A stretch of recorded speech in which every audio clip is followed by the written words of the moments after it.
Hello, boys and girls. It's that time again. It's time for the Successful Home Inspector Show, where we're here to share some funny home inspection stories, maybe some funny things that you found, how to increase your business. We're going to hear some success stories, maybe some stories that weren't so successful. Maybe we can learn from them. And we're going to share some resources here with you that help increase your business, and we're hoping to help raise the level of the industry as well. So sit back, and here's your host for the Successful Home Inspector Show, Preston Sandlin. Thanks a lot.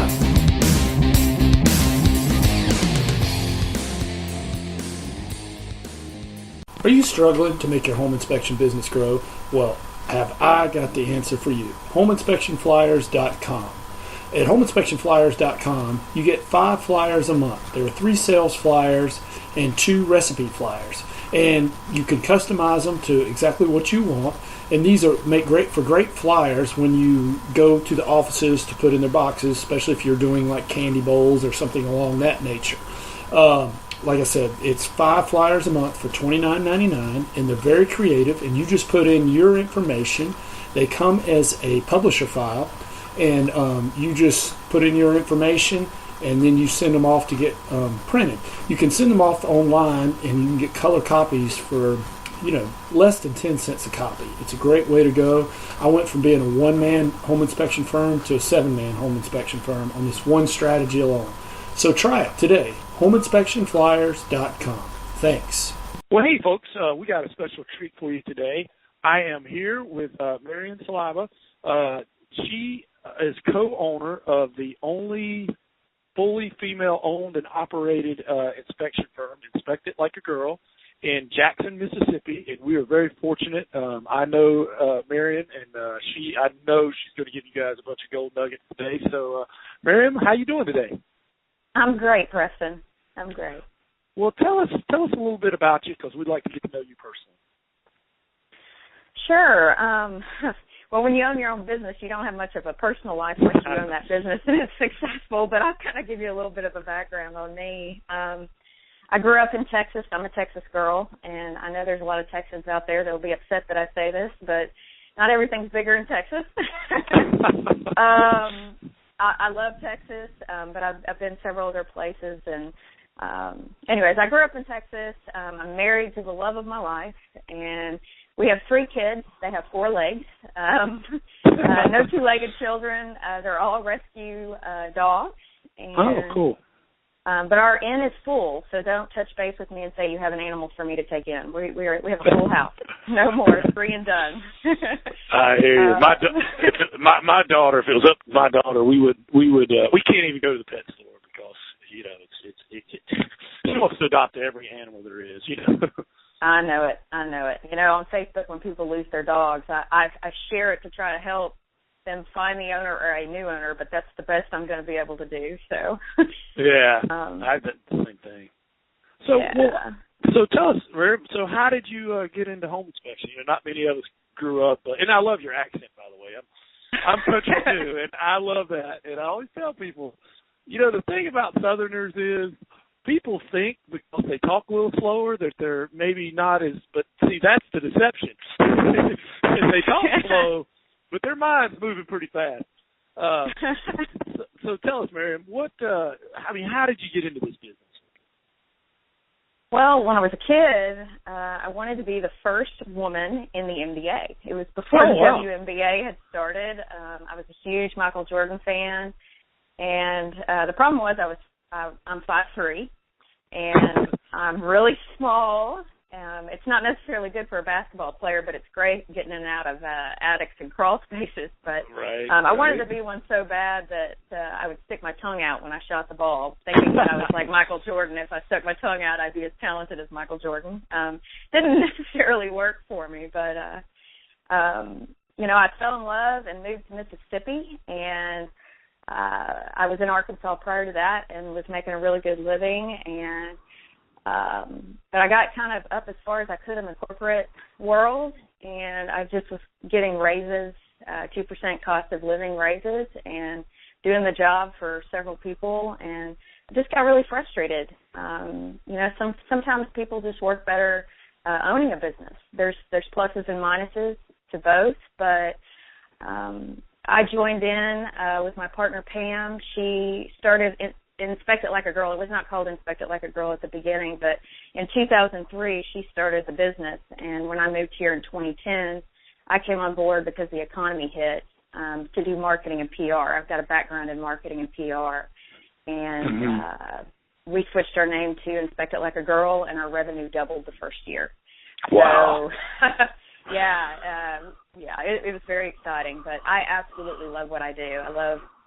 I'm a farm girl. I grew up in the country. I shoveled manure for next to nothing, and I'd much rather crawl under an attic or crawl under a house or in an attic. But I love what I do. I absolutely love it. Well, cool. I spent my summers on my grandma's farm pulling tobacco, and I say the same thing. And it's such hard work. I'm sure shoveling manure. But you know what? It made everything else in my life seem easy by comparison. Yeah, it definitely makes you appreciate things at a whole new level. Yeah.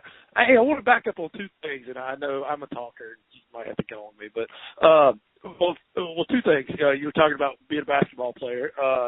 Two things I wanted to say about that. Charlotte is home of Muggsy Bogues, the shortest NBA player ever. And we see him a lot. He's actually a really good guy. I think he was 5'2" or 5'3". In fact, my wife used to teach at St. Gabriel's Catholic school. And, so he had his camps there in the summer, and she had a little boy in her class who loved Muggsy Bogues. And he loved Muggsy Bogues, and he saved up his own money to go to the camp. Well, somehow this got word of this to Muggsy. Somehow somebody told Muggsy this. And he came, this was back when he was still playing. I mean, this was way long time ago. He came to her class and took him to lunch one day in his little red convertible. It took that little boy to lunch one day. Just surprise. Wow. So, I mean, how cool is that? I mean, you didn't That's awesome. That's cool. But then my second part of that question, did you play basketball, like in high school? Junior high? I quit playing basketball in junior high because I just didn't have it in me. I switched to softball, and I played a little bit in college. I love softball, too. I pretty much played softball year-round from the age of 9 on. So Cool. Well, so, Miriam, this brings us to the second part. How long now have you been doing inspections, and tell me about some of the changes you've seen. Oh, gosh. Well, our Pam started in 2003, and I came on board with her in 2010. We quickly got so busy that we needed another inspector, and I know a lot of inspection company owners struggle with this. Do you hire, do you not hire? Kind of letting go of control because it's such a risk-taking business to begin with the liability and everything. And so it just kind of was a natural transition for me to come on board and inspect. And, I started as an assistant and slowly worked my way up. And then 2 years later, I got officially licensed in 2012. But I've been inspecting since 2010. Cool. What's involved in getting licensed in Mississippi? You've got to have a 60-hour training course, and it has to be an accredited, teaching facility industry. And then you've got to continue your education. We're required to get 20 hours every 2 years. You got to have a college or a high school diploma, be 18 years old, and then of course you got to take the National Home Inspector Board exam and follow the ASHI standards and all that. It's pretty typical to most states, not as strict as Texas and California in those states, but they're pretty stringent on it for the most part. Yeah, it seems like a lot of states are starting to piggyback, because when I talk to people, that's pretty similar to what we have to do here. Little minor differences, but pretty similar. Well, Miriam, how many inspectors do you have? And the second part of this question is, was it hard to hire that first one? Because I know there's a lot of listeners out there that are struggling, maybe a one-person shop, and they're struggling to hire that first person. So how many do you have, and what was it like to hire that first one? Did you struggle with that? Well, we currently have 3.5 inspectors, and I say half because we've got one halfway trained, and she's just very bright, very intelligent. We are truly blessed to have the quality and the caliber of girls on board with us. They're all about empowering women, and they left director positions to come on board with us and help us basically help more females get involved in the industry. So truly blessed, very good inspectors, very professional, great communicators. Now, I can tell you, to hire the first one, it was like moving mountains. Yeah. I say that not so much for me. I knew that we needed to grow the business. I knew we had something that we have a special niche, being female, and I knew that we had something, and we're so respected in our industry because we do set ourselves apart a great deal to our competitors. I don't even like to call them competitors. You're doing it right when you don't feel like you have competition anymore because you set yourself apart. So when we did hire our first one, we made a lot of mistakes. But you learn from your mistakes, and it's only a mistake if you don't learn from it. It's only a mistake as long as you're unwilling to admit that you made the mistake, and we grew a lot from that opportunity. I really think it was a God deal because it really was a bad situation. We were trying to force a solution because we really wanted it to work, and your business is everything. It's your livelihood. And why shortchange yourself? That would be the thing that I would definitely say out loud to those folks out there that are looking at growing. Don't shortchange yourself. You know the value of your business. Hire to the value of your business. Don't just hire somebody to hire someone because you're going to run around and handle complaints all the time. And gratefully, we don't have to do that. So it's a gift. Sure. Well, I'm going to go off script here just a little bit. I hope you don't mind. Sure. No, go ahead. I am, because I'm going to address the elephant in the room, but first thing I want to say is I am all about you guys empowering women because I have 2 daughters, and I am all the time, telling them, it's all you. You don't depend on a man. You don't need, if it comes along, that's fine, but not. In fact, I told my youngest daughter, I said, if some boy breaks your heart or something, says, you don't chase him, you replace him, because I heard that from somebody. And then she looks at me, Miriam, she goes, Daddy, I'm going to be the one breaking the boy's heart. What are you talking about? There you go. You did something right, Preston. That's great. There you go. But I do want to address the elephant in the room because I had a female inspector, and she was great, and I actually didn't have any problems with this. But, it is a male-dominated profession. And I thought, especially being here in the South, I said, man, I'm going to get some good old boys. There's going to be some good old boy, good old boy network that I'm going to get some blowback on this. And I actually did. It was amazing. Everybody loved her. I thought, we go back 50 years ago. That mentality, and there's some people in the business that grew up 50 years ago. Do you get any blowback on that, or is it? Surprisingly, I didn't. You're a girl. What do you know? I thought I would get more of that, but I really didn't. It was surprisingly great. They loved her, but do you get any of those good old boys giving you a hard time, or? Yeah, we've had a long time to kind of not master it, but learn how to handle those type things because it's out there. We're in a male-dominated industry. Poor Pam. She was, one of the first, definitely in our region in the South, and she would get on a forum, and you would be surprised at the things that were said. But we believe in surrounding ourselves with positive energy, and what we find, believe it or not, in the inspection industry, we got a lot more blowback than we did with any contractor or any builder. Because, really, clients and realtors, they're receptive to it. It's a niche. It's something that needs to happen.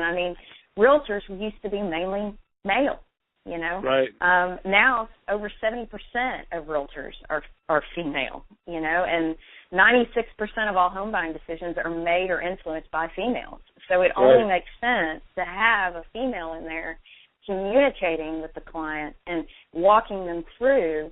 Because I don't know about y'all, but when a client comes to review with us, a lot of the times it's the female coming. So, females have a natural ability to communicate and feel the aura in the room. I get guys all the time, male inspection companies. How did you find females? How do you do it? And, I don't think I'm the go-to person on that because I am female, and I think I have, because we are female, it's a lot more inviting for a female to come on board with us. We know how to handle those situations. We know how to communicate with those people. And so I can't give you that answer. I know that's probably a question that all you guys are wondering. How do you hire a female? Because, because it is a great niche to have. And, you know, that's our whole passion, is to help other females get involved in the industry, not only get involved, but to own their own successful home inspection company. So, you know, we'll see what happens. We'll see what Sure. Door, well, and for any listeners out there, I had a female inspector. She was great. I mean, people loved her. I mean, they requested her. I mean, she probably got more good reviews than any of my other guys, you know. So it was a good thing. I wish there were more of them. I really do. well, hopefully that'll change. Yeah, well, circling back to that, and maybe, you know, when I hire Chip, my manager, we talk about it in two ways. It's kind of like sports. It's like, are we building through the draft, or are we getting free agents? And what I mean by that is, free agents are the folks that are already out there licensed. You just got to get them, you know, trained up and using your things and that sort of thing. And then I call it building through the draft, where you're getting somebody who's not a home inspector, or, you know, you've got to take them through the whole training. So do you have a training process? And I know it's different. I mean, it's kind of, you don't start out with one, but you develop one over time. Exactly. Do y'all have a training process? And tell us more about that. How did you train this person and the new person that you got coming? Yeah. Well, the first part of the training process was the hardest part, and that was training Pam to think it was her idea to hire someone. You know, she had her hands real tight on the reins, because it is hard when it's your livelihood. But as far as, you know, what our training process is, you know, when we hire, we don't want experience. You can teach almost anybody technical. That's not hard. Inspecting is 10% of the job. The rest is marketing, communication, people skills. I mean, you know, people that grow a thriving business understand that and know it's all about relationship building. And so what we're looking for when we're hiring are people that have, well, for us, it's females that have that gift of communication, you know, that gift of there's no stranger in the room. You got to look for that, and can communicate and be professional. You know, we're looking for highly professional people that understand and value the importance of what this business is all about, which is to help people make huge decisions in their life. And that's what's really, really important to us. But we'll start them out as an assistant. We do that because we want to make sure that they're going to, you know, we kind of introduce them to the process. You know, they take off panels, they check outlets, and we start growing them through the process. And their percent of pay goes up as the more they know, the more they do, the more they make. And our process makes sense. You know, it is an evolving process. Like you said, everybody's a little bit different, and so as a business owner, you have to learn to be flexible. If you don't have the ability to be flexible and the willingness to be wrong sometimes, you're in trouble. Absolutely. You know, and I wanted to back up, Miriam, on what you said about what you look for. And I've interviewed a whole lot of folks, and we've had folks that worked out and folks that didn't. We've kind of boiled it down to three things. Like you said, communication skills is key, being able to communicate and relate. And believe it or not, computer skills. I mean, don't make the assumption that everybody has computer skills. It's tough when you're having to, you know, all right, copy and paste. You do it like this. And then the third thing, which actually probably should be the first thing, is integrity. You know, when they go out there and that crawl space is low and got snake skins, look, you got to go under there and don't, you know, I mean, you get burned by these folks who, you know, they're planning on quitting, but they ain't told you yet. No, I'm not going. You know, $40,000 worth of damage under there, sort of thing. So integrity's huge. Integrity is huge. Well, and you know, what's that motto? Always do your best, even when nobody's watching, type sort of thing. Exactly. Well, Marion, changing gears a little bit here, do you have a success quote you could share with us? Yeah. This goes back to hiring. Hire slow, but fire fast. We learned that the hard way. I mean, once you know, trust your gut. If you don't think it's going to work, you've got to fire them. What we did on the first one is we had so much invested, money-wise, time-wise, in this gal. And the longer it took us to let her go, the more money and the more time and the more at risk we put our business. So that's the best thing. You just hire them slow. You transition them through the training, not incredibly slow, because we take about 6 months, 4 to 6 months to train a gal, because it's very important to have a consistent product. That's huge. Realtors need to know that when they're referring you, they're going to get the same product no matter who's doing the work. That's and right. If you don't take the time to make a consistent product, you're really putting yourself in jeopardy. So that would be mine. And a local business coach here taught me that. So. Yeah, hire slow, fire fast. And you know what another quote I heard later that's sort of the second part of that is, you've never heard anybody say they fired too fast. Never. Never. It's always too slow, and don't feel bad. We've done the exact same thing. And I kept thinking, we've got all this stuff invested in this guy. I mean, but, it's if the integrity's not there, it's not going to appear overnight. You know what I mean? Right. And going back to that integrity thing, what we do with our company is we create a culture with open communication. It's not me, the big dog, and you, the nobody, and you're just going to go and crawl in our houses in hot attics in Mississippi all day. It really is. We've really worked hard to have an environment where our inspectors, we ask them, what are your strengths and weaknesses? How can we develop you better? Sure. And we put the ball in their court and ask them those questions, because for me, coming from the corporate world, it was whatever the big guys told you to do, and they had no clue what it was like being out in the field. Right. So that's why we believe in cross-training. Our marketing person goes out on ride-alongs, understands what we do, sees what we do, so that they can communicate those things. Sure. No, that's good. Well, Miriam, let's say that I'm a buyer or a real estate agent in your market. Now, there's obviously other home inspectors in your market. Why should I hire you? Is there something you do that others don't? Or your company, rather. Yeah, the number one question that we always get, and I'm sure this is across the board nationally and throughout, how much does the inspection cost? That's usually the first question they ask. And, what we do, we spend a lot of time with education. We do a lot of time being in the offices and teaching agents how we differ. Education is key. In our area, the home inspection is one of the most critical, if not the most critical, other than them actually passing to get the money they need to purchase the house. That's the most critical part of the real estate transaction. And in our area, it's the least communicated, and there's the least amount of education to the agent. So what we really try to focus on is educating not only the clients as we're inspecting their property, but educating the realtors themselves. Right. And what we do on the whole cost question, and we used to word it differently, but a couple weeks ago, a wise man told me, and I don't know, Preston, where you got this quote, if you came up with this yourself, but I really loved it because it nipped it in the bud. We don't compete in price. We compete in value. Yeah. And that's why we're more expensive. And here's why.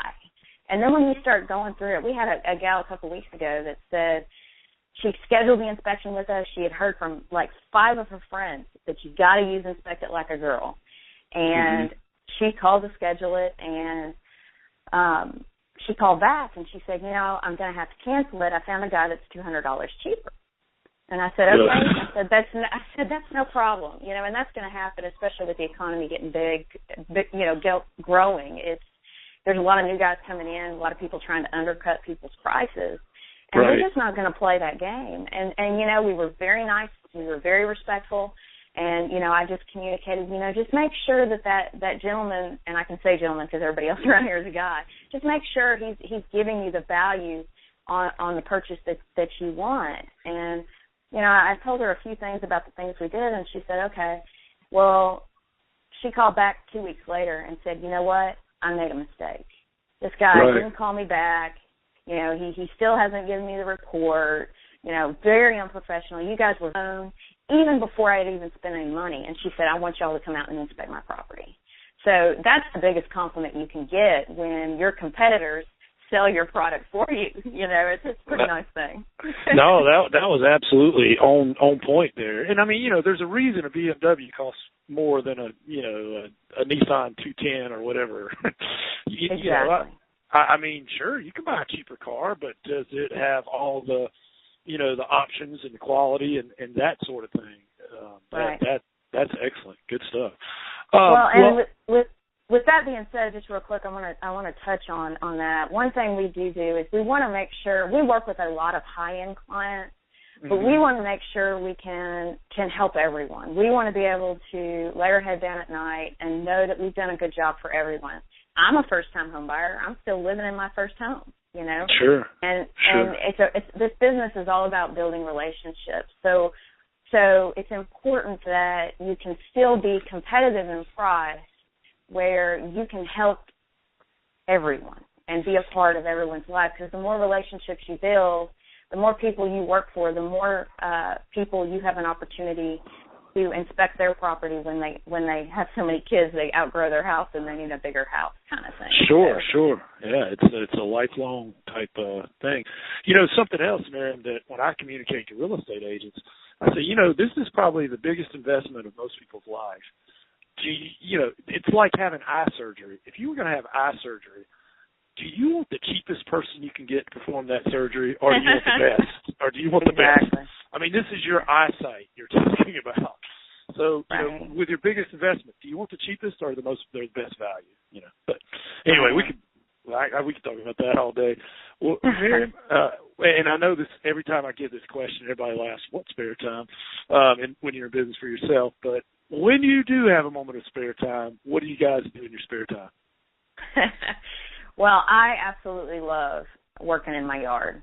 I love moving my flowers around, mowing the yard. I like to be able to see it come up in the spring. That's huge for me, and I spend a lot of time with God when I'm working in the yard. But I also do yoga, and that helps that helps with my balance. You know, you're on those joists. You got to have some balance, and it also helps me stay centered spiritually. One of the things as a business owner, sometimes you can start thinking you're in charge pretty quickly, and I love yoga because it helps me realize that, you know, my success doesn't have anything to do with me. It has to do with the willingness of doing the next right thing and being willing to be flexible and open-minded and to letting God be in charge and to try to not force solutions. And that practice really, really helps me with that. Sure, and you know, I know, Miriam. There's probably some listeners out there going, woo, woo, woo, woo, woo. And I used to be that way like 5 years ago. I thought all that was a bunch of hooey. But I read this book called 10% Happier. The guy wrote it. He's on Good Morning America. I can't think of his last name right now. But you know, and he's a very what do you call a guy who doubts things? You know, he's not easily. But anyway, long story short, like meditating, it's to reset your mind basically, because our mind just jumps all over the place all the time, and it's always busy. And if you can just slow your mind down and basically hit a reset, I mean, you really do feel better, and you know, you can prioritize things. And my wife and my youngest daughter have gotten into yoga, and I've seen a big change. And I mean, I know people out there going, "Well, that's, you know, pie in the sky stuff." But it's not. But they kicked me out because I fell asleep. I was over there snoring. It was pretty relaxing. But anyway, well, Miriam, tell us something most people don't know about you. Gosh, Preston, I guess. You know, my God's got a sense of humor, and when I grew up, I was pretty poor, and I actually used to live in a garage. My family and I lived in a garage, and we slept in the attic in Texas with no air conditioning. It was an interesting experience, but I tell you what, it's kind of funny. I used to sleep in an attic, and now I make my living in an attic. So, I love it. I mean, I every once in a while I'll be inspecting in an attic, and I'm like, all right, I feel right at home. Come a long way. Yeah. Well, Miriam, you know what's funny? It's a long story, but I'm inspecting houses, and I remember when I first started inspecting, it was this really nice neighborhood, and I grew up poor too, not to that extent. I mean, I'm not trying to one up you or anything, but you know, when I first started inspecting, I mean, I honestly, it was so bad I didn't know if my truck was going to make it. You know, I mean, I was down and out, but I would go inspect these big houses, and you know, it would act like you've been there before. And I remember this one neighborhood here in Charlotte, and I was like, man, this is like, if you ever live here, you made it. And my wife and I are actually looking at houses in there now, so it's kind of cool. Oh, wow. That's great. It's come 360. But anyway, well, Miriam, you know as well as I do, if you've had enough inspections, you're going to have an unhappy camper. How do you handle an unhappy camper? Do you have a process, and what's that look like? Oh, yeah. Well, you know, believe it or not, we don't get a whole lot of complaints, but there's some people you just can't make happy, you know? Right. And so what we do is we use it as a marketing opportunity. You know, I believe in the old philosophy that the customer's always right. That doesn't seem to be around very often anymore. Right. But we use it as a marketing opportunity. You know, it's important to not take it personally, you know, right, and to remember that I have to remember that I'm human and I do make mistakes. And even if it's not a mistake on my part, you know, do I want to be right or do I want to be happy? And that's how you keep a relationship going, by the way, too. Exactly. Well, exactly. That's so true. You know, everybody has a right to their own belief system and a right to their own opinion. And right. And sometimes, you know, I just have to be willing. I have to want to be happy more than right. And right. You know, we just take care of the client. And if at all possible, we try to get the client to call their agent and to tell them how we took care of them. And if it doesn't feel right, you know, we just kind of feel the aura in the room, then we'll make sure that we keep the real estate agent in the loop, which typically what happens is to call the agent first. So the agent is already in the know. So they're watching. And really, I mean, there's nothing better than taking care of the client, and then, because realtors talk to each other. It's important to talk to each other and to know. A lot of times they're saying things that may not be true, but at least they're talking, and I think communication is key. And if my actions are always doing the next right thing, then no matter what's said, my actions speak louder than anybody else's words. And so I like to try to make a point to let the agents know and see and experience that we take care of their clients, that we know that when they refer us, it's their reputation on the line. You know, not only is it ours, it's theirs. And so, you know, using it as a marketing opportunity, how can I turn this bad experience into something positive? And that's what we try to focus on. I'm with you, Miriam, and we try to do something similar every once in a while, like that you talked about there at the beginning. You get somebody who's just unreasonable. I mean, there's nothing you can do that makes them happy. So I've actually amended that saying for them. This is what I tell my customers. I used to say the customer's always right. I said, you know what my new saying is? The customer's not always right, but the home inspector's always right by trying to make the customer happy. So I've sort of made an amendment to that. I don't know if it's right or not, but anyway. Well, Miriam, we're going to talk about some of your failures and victories here in a minute, but first, let's take a pause for our sponsor. Well, I'll admit this probably doesn't have much to do with home inspection, but it will help me pay for this podcast. If you're in need of anything to hang on the wall, along the lines of art, go to PrestonSandlin.com. Check it out. You can click on there if you're interested, and it takes you to Fine Art America, some of the stuff I've done. And you can have all kinds of things, phone case covers, all different size art things. So if you're looking for a gift or something like that, you like this podcast, it'll help me pay for this podcast. That would be awesome.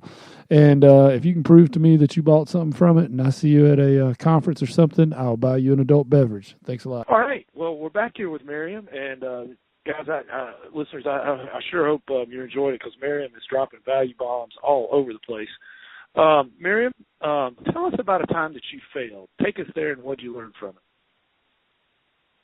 Well, the biggest failure I can think of is to never, ever, ever upgrade your software during the busy season. Never do that. Oh, wow. I've heard some horror stories. Oh, man, what was I thinking? But, I try to always look at failing as, failing is only failing when you choose to not learn from your mistake, Sure. and you always have to learn from it and grow from it. Otherwise, it's failure, and Right. and I'm human. I'm going to make all kinds of mistakes.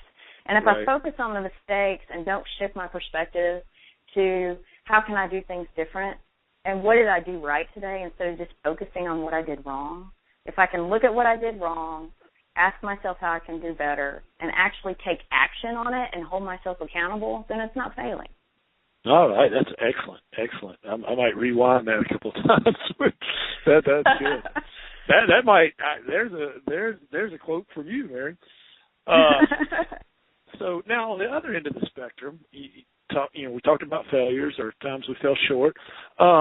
Let's talk about. I call this an I made it moment, but actually I don't like that because I don't think we ever truly. We always feel like we could improve. But how about I've come a long way moment? Have you ever had that moment?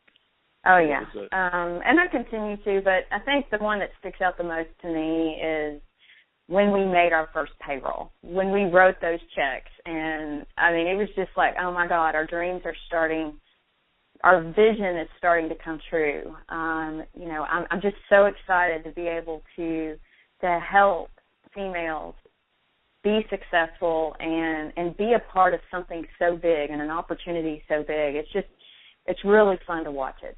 It's really fun to watch it come true. Cool. You know what? We're going to make some.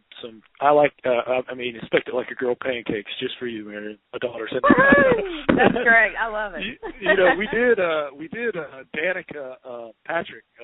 Because I'm all about. I want my daughters to grow up and be, successful. Don't ever let anybody think that, you can't, be the best at something. Okay, so we talked about that.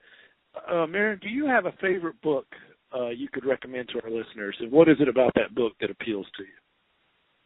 All right, you called me out on something. I'm not a reader. Okay. But the great thing that I've learned from folks around me is, you got to know your weaknesses. And so since I don't read, because literally if I read something 3 pages into it, I'm falling asleep. And I went through a lot of school. It doesn't matter how great. I'm laughing because I've done the same thing. It doesn't matter how great the author is and how great the book is. It's something about me, and I know that as a weakness. But what's great is I've got a business partner that is an avid reader and a good communicator. So she tells me all the good stuff.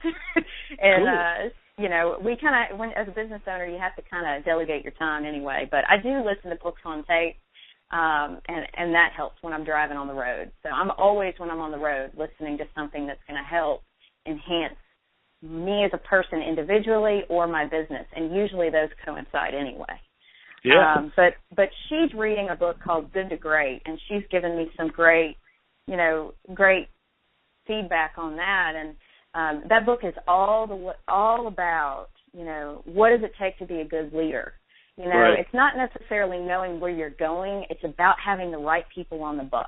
And that's the right seat. For us. Right. Exactly. Right. And the right seat of the bus. If they're not going to work here, but they're good, where can I fit them in the business that's going to work? We had a gal that wanted to be an inspector. We interviewed her, and she did a couple ride-alongs. She's great with people. Loves people. Well, she doesn't like temperature differentials, and you can't be an inspector and not like the hot and the cold. And so we knew she would be an asset to the team. So right now we're working on getting her hired on for marketing. So, and I love that because I could use some help. Yeah. When you said that, I was thinking immediately either marketing or on the phones. It's good to have a bubbly personality on the phone too. Exactly. That's a real help. Hey, Miriam, I was going to tell you, do you have Audible.com? If not, I was going to recommend it. No, I don't. Yeah, check out Audible.com. You get and I'm not getting any money out of this, although I'm trying to get some sort of link on my thing. But I love it. You talk about listening to books. You get 2 books a month, no matter what, and I think it's like $20.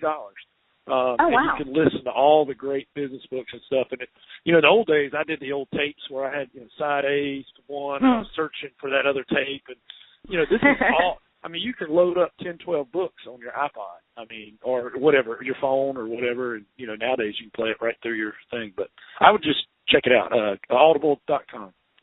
Great tip. But, I got that written down. Cool. Well, tell us, this is a little bit kind of like that other question. Tell us about your ancillary services. What do you do to offer more value to your client? Yeah, one of the things we do is we do free energy saving tips. I know a lot of folks out there do, energy audits and all that good stuff. Well, we drive a Mini Cooper, and we can't fit a blower door in a Mini Cooper. That's right. One of the things that we do to differentiate ourselves. We're not only female, but we drive Mini Coopers. We love it. Our clients love it. Sure. But we started doing thermal imaging back in 2003, and so we offer, the thermal imaging, leak detection, and we usually use that tool for leak detection and for water and insulation missing. And in Mississippi, those 2 are very important things. Sure. We also do lawn sprinkler inspections. We inspect outdoor kitchens, gas logs, pools and spas, and we do mold sampling as well. We don't market that as much because it's a touchy subject, but we started doing it because our clients trust us. And we don't charge an arm and a leg compared to the mold remediation companies. We're about giving our clients what they need, and sometimes it's just about doing the next right thing. So but we're real careful about mold sampling and marketing that. It's important that you educate the agent on why you're doing it, and to not scare people, because mold can get cleaned up. Remediation costs aren't nearly the cost that they used to be, and you build good relationships with your contractors in the area, and it just eases everybody's mind. So, but those are just a few that we do, ancillary services, and we're always looking to add things and add value to our inspection process. Absolutely, and that helps you compete on value instead of price. Exactly. Well, Miriam, I know you don't have a crystal ball, but if you had to guess, if somebody asked you this, how do you think inspections will change going forward in the future? Look out, boys! Here we come. The girls are coming. You guys are gonna see some changes in the industry. I'm hopeful, and really everything that we've done of late, ever since. I had a surgery that went bad a couple of years ago, and I literally almost died. And Pam and I have been talking for a long time about wanting to grow the business and wanting to empower women. And, you can do a lot of talking. Talking is nothing if you don't follow it up with action. And it took a near-death experience to literally shift our perspective to say, why not us? Right, Even though we're female and even though it's a male-dominated industry, why can't we do what we want to do? The only thing that's holding us back most of the time in anything that we do is ourselves. So sure. If I can get out of my own way and just trust the process, I can really, really see us being able to help other females, maybe even your daughters. Yeah, absolutely. Have an inspect it like a girl in North Carolina. So sure. It's exciting. We're very excited. I know you guys are all over it. I just kind of had an epiphany or an idea. What if you did like a podcast or coaching for female-operated businesses? And empowering women. I think that would be awesome. Because we talked in pre-talk about there's a plumbing company here that's all female, and I don't know. If you guys could synergize and empower each other, it just strength comes in, masterminds and that sort of thing. I don't know. It's just an idea I had. You could do a podcast, coaching. I don't know, but I'm just thinking out loud. But no, I love it. Actually, we're looking into doing that. We're getting all the systems in place in order to make all that happen. So have an Inspect It Like a Girl community and an international association for female home inspectors. Those are all on the horizon. So cool. Very exciting. And if you opened it up to female businesses in general, I don't know if that's too big of a niche, but shoot, I'd get my daughters involved in that too. Yeah, I think it's a great idea. Entrepreneurs. Well, Miriam, tell us, I know this has happened to you because it's happened to me. It's happened to all of us. Have you ever been thrown under the bus by a contractor? I know I have several times, daily. I know I asked Philippe, he's like, oh, yeah, what time is it? How do you handle this? Do you have any ideas how this can be prevented? Although I'm not sure it can be prevented, maybe contained. But what do you do about the contractor throwing you under the bus?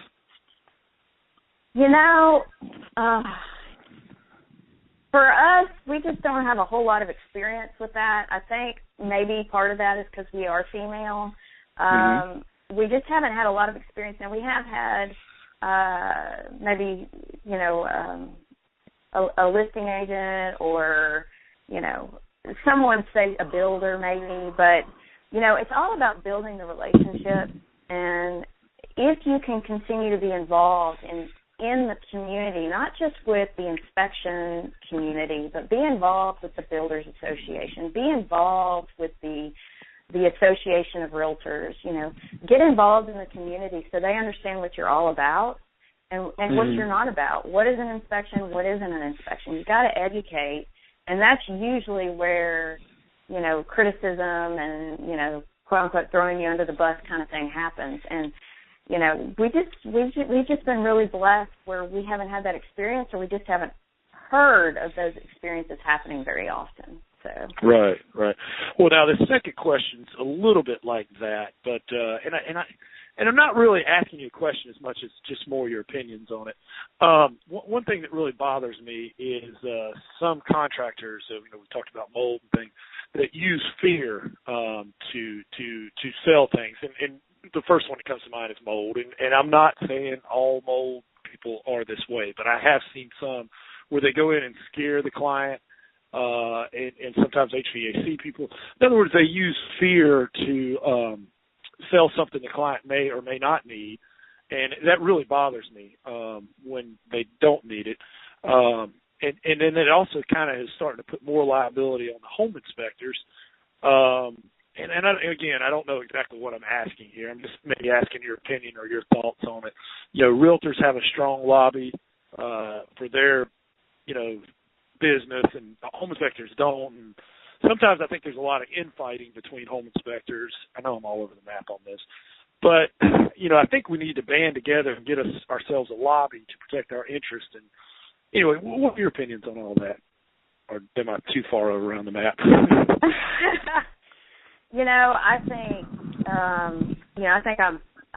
I can't control others and what others people say, but what I can do is lead by example. And sure. I really feel like there are a lot of inspection companies out there that are working very hard, you and I being two of those companies, trying to raise the standards of the home inspection industry, raise the expectations. I mean, inspectors used to not be licensed at all, and still some states don't even have to have a license. Right. But it's all about raising the professionalism, be a professional, surround yourself with the professionals, and let everybody else dig their own hole. And me as an inspector, as far as, contractors instilling fear in people to make more sales and all of that, to me, my job is to educate from the front end, build a relationship with that client, form trust with that client, and then, everybody's going to have an opinion. I try to kind of leave my opinions out of it and just keep it to fact. I used to be a very opinionated person, and my life is a lot easier not have opinions. So, it goes back to that being happier, right? That's true. That's true. That's true. I have to take care of my responsibility, which is to educate and to have open communication with my clients. And then they're the ones that need to make the decision on what they want to do. I wish that everybody would do the next right thing, but that's just not the way the world works. And so, I have to do my part and then just trust that, if a mistake is made, if a client makes a bad decision, just like me, that they'll have an opportunity to learn from it. Sure. No, that's great stuff, Marion. For all the listeners out there, kind of my purpose for this question is, and if this hasn't happened to you, it will. I promise you. You're going to do an inspection, and you're going to crawl in that crawl space, and it's going to be like, the 99 other crawl spaces you've been in. I mean, when there's a sick crawl space and there's microbial growth and there's drooping insulation, and there's high moisture and this thing's trouble. But you're going to crawl into one that looks fine to you. I mean, obviously we're not mold experts by eyesight, but it looks fine to you. I mean, it's dusty. It's, as crawl spaces go, it looks pretty good.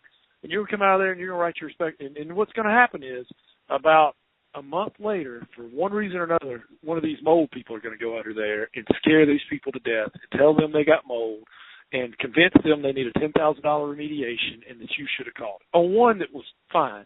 And once that fear is in their mind, I mean, it's a mess. And I know, anyway, I'm sorry. I'm bringing up wounds, and I'm just telling you, it's going to happen to you guys. I'll just tell you, it's going to happen to you. Right. And I think that, if you build a relationship of trust with your client and, you offer mold sampling, that's a service that you can offer to kind of clear the air. If it's got it, it's got it. If it doesn't, it doesn't. But at least you've got that relationship with that client where they trust you, where you're a third party going in, testing to see if there is elevated mold. And mold's in every house. It's all absolutely. about mold's everywhere. It's just how much mold do you have on the inside versus the outside? What kind of mold is it? Is it going to make you sick? Are you immune compromised? There's a lot of people that have mold in their house and they don't have any consequences whatsoever from it, and leave well enough alone. So sure, it all depends on the circumstance. Well, and that example I gave you, I mean, they're moving, they go ahead and move forward, and I'm talking to the molder. I was like, has anybody even tested this? No, we don't test. I'm like, what do you mean you don't test? You're charging these people $10,000 and you're not testing? Oh, anyway. Yeah. Well, moving. We got one more kind of negative thing, and then we'll get positive again. I hate talking about positive. Let's hurry and get there. Yeah, me too. Well, here's the last negative thing, and we alluded to this a little bit in the pre-show, and I think they're getting better. But home inspector forums, there are a couple of good ones now I'm starting to notice. But early on, you would go on a forum, and a forum in my mind should be a place where people could go to get help from fellow inspectors and stuff. But there are some forums that they got 3 or 4 trolls on there that just are like the bullies of the playground. And anybody puts anything on there, it's just like they beat the crap out of them. And it's just unprofessional, and it's like, I've asked the same question to a lot of other very successful inspectors, and they're like, well, it's because they don't have any inspections to do. They're sitting there on that forum all day long. The keyboard cowboys. But I will say that they are getting better. I've seen some forums now that are very positive. They got rules, let's be respectful. And, your mama taught you, if you can't say something, don't say anything. And, there are the purpose is to raise our industry. But do you have any opinions on how the forums I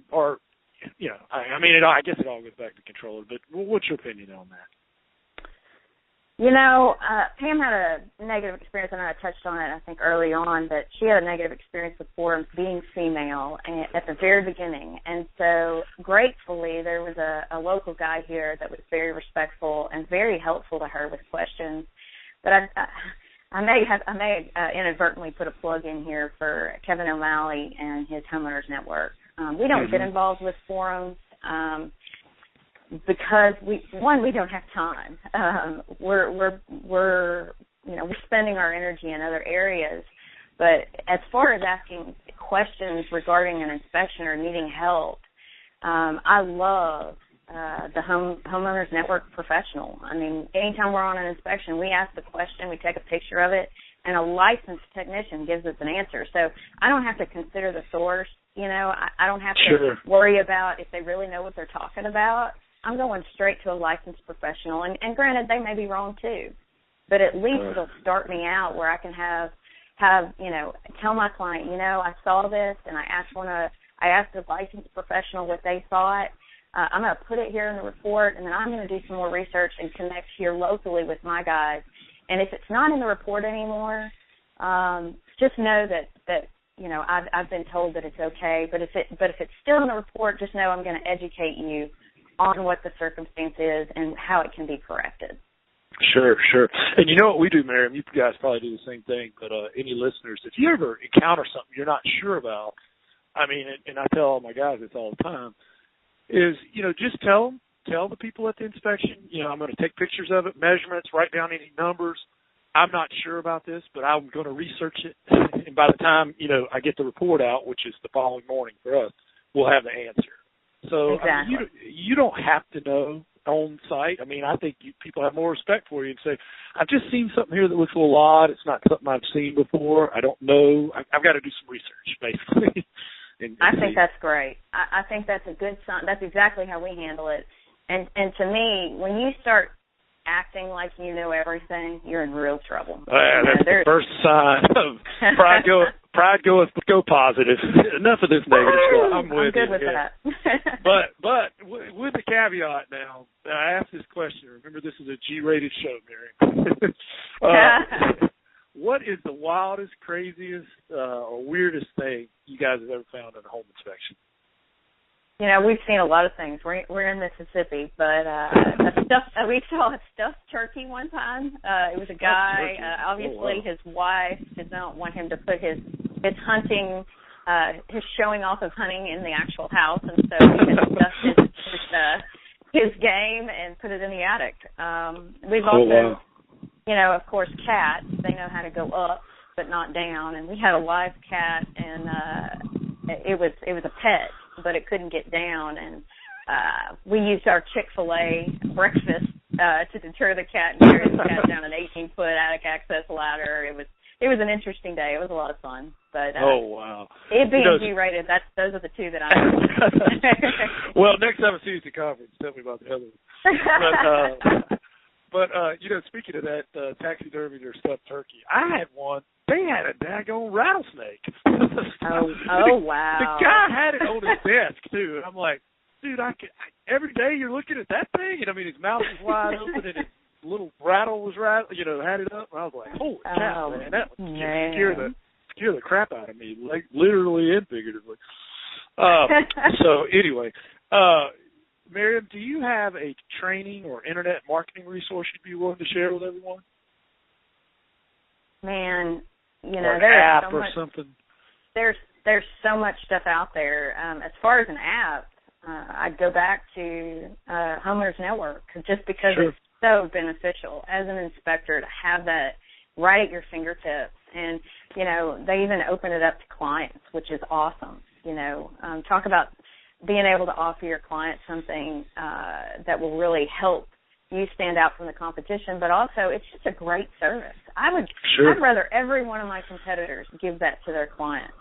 They're not going to do it, but I would love that. It would raise the standards and the expectations. I mean, that's what we're here for, to help clients with their home buying decisions. So that's been the most impressive thing in the last few years that's come out. Cool. Well, speaking of, we're staying positive here, what's the best part of your job and why? The best part of my job is, just to be of service to others. Our business culture, and this is what we try to transfer to our employees, is, we always, Pam and I always pray every morning, help us to see what you want us to see and do what you want us to do today. Help us to not lose focus of what this job is all about. It's a huge process. If I let my personal life or distractions get in the way of doing a good job for my client, that's a true disservice and a huge process. And so we make a point every day to try to always keep that culture alive. And I love being of service to others. I love the opportunity to be a part of that process. I mean, huge decision. And we get to be on the information side. We get to help them make an informed decision, and I'm truly passionate about it. I love it. Sure. No, great stuff. Well, Miriam, is there anything, Pam, or you and Pam and you, forget the grammar rules there. Anything y'all, we're Southern, anything y'all are working on right now that has you stoked or excited about? Oh yeah, we're sitting by the edge of our on the edge of our pants right now. We're getting all our systems in place to provide, a proven business plan to females on how they can start a business and continue a thriving business where they are. And a lot of women want to own their own business anyway, so we want to help them be able to be successful. And we're working with a couple business coaches right now that it's been pivotal in getting our systems in place, and we're just so excited about it. We can't wait. Sure, good stuff. Well, now this question here is kind of a doozy, but just have to internalize it for a second. If you had to move to a brand new town equal to the size of Jackson, but you knew no one, but you still had everything you still have, food, room and board taken care of, all the equipment, all the technology, basically everything, but you're starting over where you don't know anybody in an equal-sized town, and you have $5,000. What are you going to do in that first week? So it's basically, what are you going to get the best return on with that $5,000 in a new market? Oh, yeah. Well, the first thing we would definitely do is be able to use the relationships that we've built in our local area here in order to get in with the franchises in the new city. It's all about, it goes back to the building of the relationships. This is obviously something we've already explored because we are looking on expanding our business. But, you've got to get into the offices. You've got to become an affiliate of the local association, and you've got to get involved in the community. Luckily, with our name, Inspect It Like a Girl, it's very catchy. People remember it, and it differentiates us automatically. So, for me, it's all about starting on those relationships, building the relationships, and taking agents out, sponsoring their office presentations, and being able to get our name out there. Branding is huge, especially for us. Sure. Absolutely. Good stuff. Well, we're winding down. It's been a great conversation this morning, Miriam. Miriam, is there anything that I haven't asked you that I should have asked you? Nah, I don't know. I think I'm sure that there'll be another time to ask me questions. I'm just grateful to be able to have an opportunity to talk with other inspection companies out there. I think it's a great opportunity to raise the standards, and I really think there's a lot of value in this. So I appreciate you taking the time to do it. No, and it's beneficial to me. Everybody I talk to, I learn something.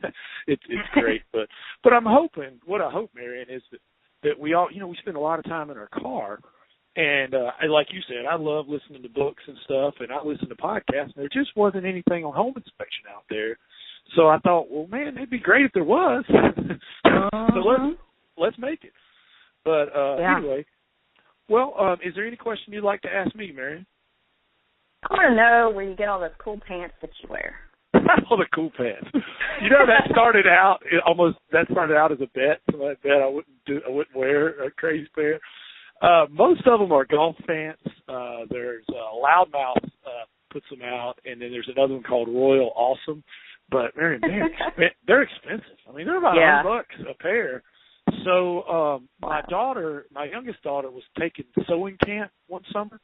So, there's a place called So Fun. It's kind of cool, playing on words. And there's a woman that owns that business. She does a thriving business, by the way. It's called So Fun, where, folks get to, and then it's not just for girls, boys, learn how to sew and make stuff, make their own. It's cool. So anyway, I went to pick her up one day, and I was wearing crazy pants, and I had this idea. I was like, would you make a pair of pants like this? And she said, sure. She said, I think it's $25 if I bring in material. So I was like, wow. Sweet. So she said she needed, I forget now, I wrote it down. I think it was like 1.5 yards or 2 yards or something of material. So I went out, Miriam, and went to the cloth store and just bought the craziest material I could find. But I've since learned also make sure that cloth is thick. Because if it's thin, that's a whole other set of problems. But anyway, so I got her to make a buck. So that was pretty cool. But anyway, well, Miriam, you've been so gracious with your time and sharing today. I know our listeners really appreciate it. You dropped value bombs all over the place that we've gotten. Is there a way that they could get in touch with you if they want to learn more about you, and also your Facebook page, so they can go and like that to hopefully help out a little bit? So what's all the different ways they could contact you, Marion? We're pretty good. We're pretty easy to get a hold of. Just Google "Inspect It Like a Girl," and you should find our website, our Facebook page, our ratings, all kinds of stuff on there. But search "Inspect It Like a Girl." If you want to email us, it's inspectitlikeagirl@gmail.com. And if you want to get with me one-on-one, email Miriam. It's Miriam, as in Mary, @inspectitlikeagirl.com. Cool. And what is your Facebook? If we hopefully everybody who listens, if you would go like her Facebook page. Is that Inspect It Like a Girl on Facebook too? Oh yeah, it sure is. It sure is. That would be great. Like her page. Yeah. Well, if you got some value today, and come on, you know you did. Go like Miriam's page. All right, Miriam. Well, thank you so much. You've been more than gracious with your time this morning. Thanks, Preston. Thank you, Miriam.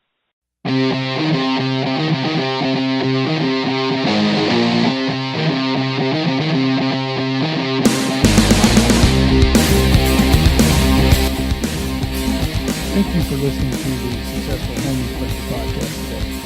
You can find the show links at the successfulhomeinspectorpodcast.com.